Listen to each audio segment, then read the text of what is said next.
Dr. Elias Thorne faced an unprecedented ethical quandary. Dr. Elias Thorne faced an unprecedented ethical quandary. His team had developed a highly effective AI algorithm. His team had developed a highly effective AI algorithm. The algorithm was intended for large-scale medical diagnostics. The algorithm was intended for large-scale medical diagnostics. However, the data used for its training was ethically dubious. However, the data used for its training was ethically dubious. If the algorithm were released, countless lives would be saved. If the algorithm were released, countless lives would be saved. But doing so would implicitly endorse the questionable data collection. But doing so would implicitly endorse the questionable data collection. Thorne believed that maximizing utility was paramount. Thorne believed that maximizing utility was paramount. His colleague, Professor Alistair, offered a counter-argument. His colleague, Professor Alistair, offered a counter-argument. We cannot compromise integrity for expediency, Alistair stated. We cannot compromise integrity for expediency, Alistair stated. He maintained that the ends should not justify the means. He maintained that the ends should not justify the means. Thorne felt compelled to defend his utilitarian stance. Thorne felt compelled to defend his utilitarian stance. Had we refrained from using that data, this breakthrough wouldn't exist.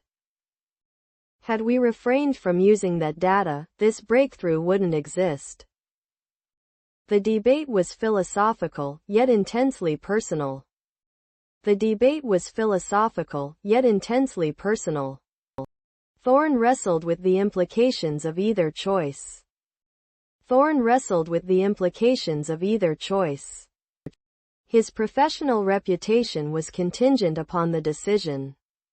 His professional reputation was contingent upon the decision.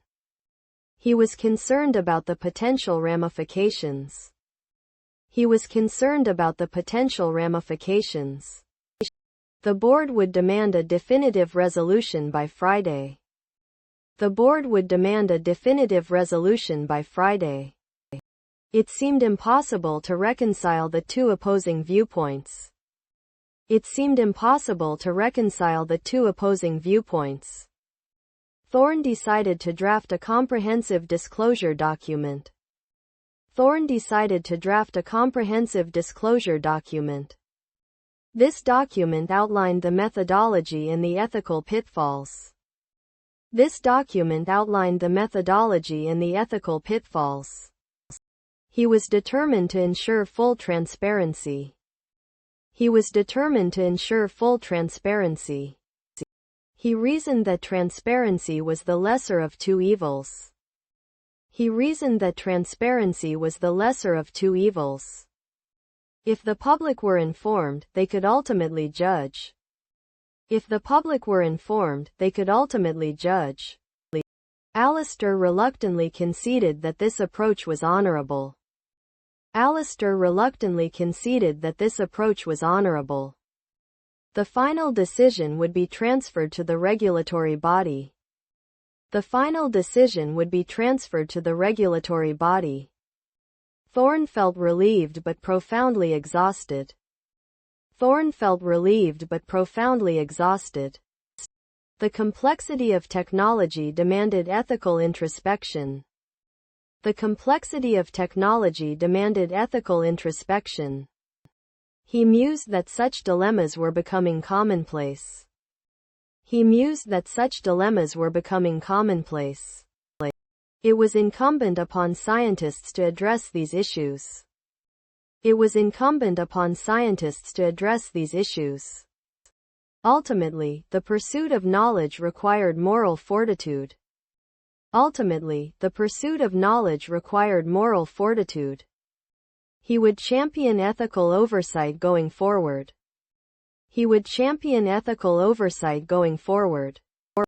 The challenge had redefined his role entirely. The challenge had redefined his role entirely.